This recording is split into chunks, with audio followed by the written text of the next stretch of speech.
जय श्री कृष्णा मित्रों, ज्योतिष शास्त्र में कुछ ऐसे संकेतों का जिक्र मिलता है जो अच्छा समय आने से पहले हमें मिलते हैं। आज हम इन्हीं संकेतों की जानकारी आपको देंगे। हर व्यक्ति जीवन में कभी न कभी मुश्किल परिस्थितियों से गुजरता है। ऐसे समय में हम सोचते हैं कि जल्द ही ये दौर खत्म हो जाए और अच्छे दिनों की शुरुआत हो। हमारे आसपास प्रतिदिन कुछ न कुछ घटनाएं घटित होती रहती हैं। कुछ घटनाएं ऐसी होती हैं जिन पर हमारा ध्यान तुरंत जाता है, लेकिन कभी कभी कुछ ऐसी चीजें हमारे सामने घटित हो जाती हैं जिन पर हम ध्यान नहीं देते हैं। हमारे आसपास घटित हो रही ये घटनाएं हमें कई तरह के संकेत देती हैं। इनमें से कुछ घटनाएं शुभ तो कुछ अशुभ संकेत देती हैं। ज्योतिष शास्त्र में ऐसे ही कुछ शुभ संकेत बताए गए हैं जो आपके जीवन में धन लाभ लेकर आते हैं। यदि आपको ऐसे संकेत मिलने लगें तो समझ जाइए कि आपका भाग्योदय होने वाला है। मां लक्ष्मी की कृपा से आपको धन लाभ हो सकता है। धार्मिक मान्यताओं के अनुसार अच्छा समय शुरू होने से पहले हमें कुछ संकेत मिलते हैं। आज हम इन्हीं संकेतों के बारे में आपको जानकारी देंगे। चलिए जानते हैं उन संकेतों के बारे में।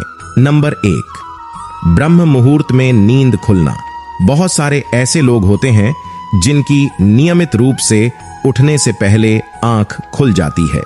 यदि आप ये देख पा रहे हैं कि आपकी नींद ब्रह्म मुहूर्त में खुल रही है, यानी सुबह 3 बजे से 5 बजे के बीच खुल रही है, तो आपके जीवन में बहुत ही बड़ा बदलाव आने वाला है। यानी कि आपको जीवन की योग्य राह मिलने वाली है। इसलिए आपको पहले ही भांप जाना चाहिए कि आपके जीवन में कुछ अच्छा घटित होने वाला है, क्योंकि ये ब्रह्म मुहूर्त भगवानों के उठने का समय होता है। जब कभी भी ब्रह्म मुहूर्त में हमारी आंखें खुल जाती हैं तो हमें समझ जाना चाहिए कि भगवान उस समय हमारी आंखें खोलकर हमें संकेत देना चाहते हैं कि आपका अच्छा समय निकट है या अच्छा समय आने वाला है। नंबर 2, हाथों में खुजली होना। अगर पुरुष के दाएं हाथ में और महिला के बाएं हाथ में बार बार खुजली हो रही हो तो ये भी शुभ संकेत माना जाता है। ऐसा होने पर धन से जुड़ी समस्याओं का अंत होता है। साथ ही अचानक से धन लाभ के योग भी बन सकते हैं। हाथ में खुजली होने का यह अर्थ भी लगाया जाता है कि अब आपके जीवन का बुरा दौर समाप्त होने वाला है और आर्थिक मोर्चे पर आप सफल हो सकते हैं। नंबर 3, बार बार झाड़ू का दिखना। घर से बाहर आपको बार बार झाड़ू दिख रहा है तो समझ जाइए माता लक्ष्मी की कृपा आप पर बरसने वाली है। झाड़ू को माता लक्ष्मी का प्रतीक माना गया है। ऐसे में झाड़ू का कई बार दिखना यह दर्शाता है कि आर्थिक लाभ आपको मिल सकता है। अगर आप धन से जुड़ी परेशानियों से जूझ रहे थे तो अब उनका अंत हो सकता है। नंबर 4, काली चींटियों का घर में आना। काली चींटियों को शुभता का प्रतीक माना जाता है। अगर आपके घर में काली चींटियां आती आपको दिखें तो यह संकेत है आने वाले अच्छे दिनों का। चींटियों का झुंड अगर घर की दीवार पर चढ़ता आपको दिखाई देता है तो आपको करियर और कारोबार में उन्नति मिल सकती है। हालांकि घर आई चींटियों को मारने से आपको बचना चाहिए। इसके विपरीत आपको उन्हें आटा या चीनी डालनी चाहिए। नंबर 5, शंख की ध्वनि सुनाई देना। अगर सुबह के समय शंख की ध्वनि आपको सुनाई देती है तो इसे आपके अच्छे दिनों की शुरुआत का प्रतीक माना जाता है। जिन चुनौतियों का आप सामना कर रहे थे वो दूर हो सकती हैं और जीवन में स्थिरता देखने को मिल सकती है।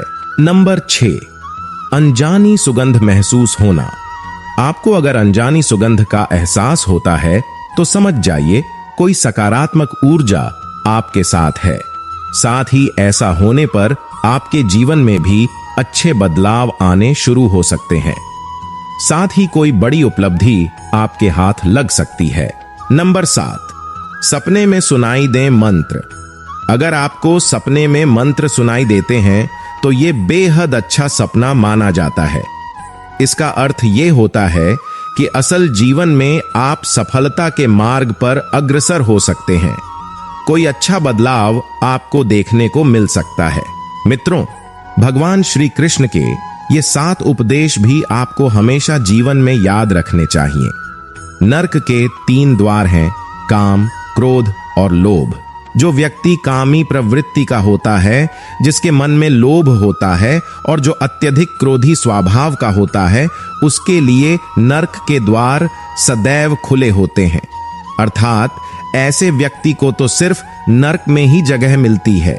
वह सब कुछ करो जो तुम्हें करना है, लेकिन लालच से नहीं, अहंकार से नहीं, वासना से नहीं, ईर्ष्या से नहीं, बल्कि प्रेम, करुणा, नम्रता और भक्ति के साथ। भगवान श्री कृष्ण इस अनमोल वचन के माध्यम से कार्य करने की नियत का उल्लेख करते हैं।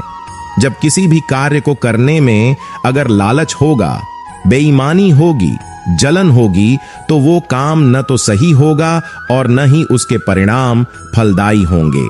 इसके अतिरिक्त जिस कार्य को हम पूरे मन से प्रेम पूर्वक करेंगे, तो वो न सिर्फ हमारे लिए बल्कि समाज के लिए भी हितप्रद होगा। जो आप चाहते हैं उसके लिए नहीं लड़ते हैं, तो जो खोया उसके लिए मत रो।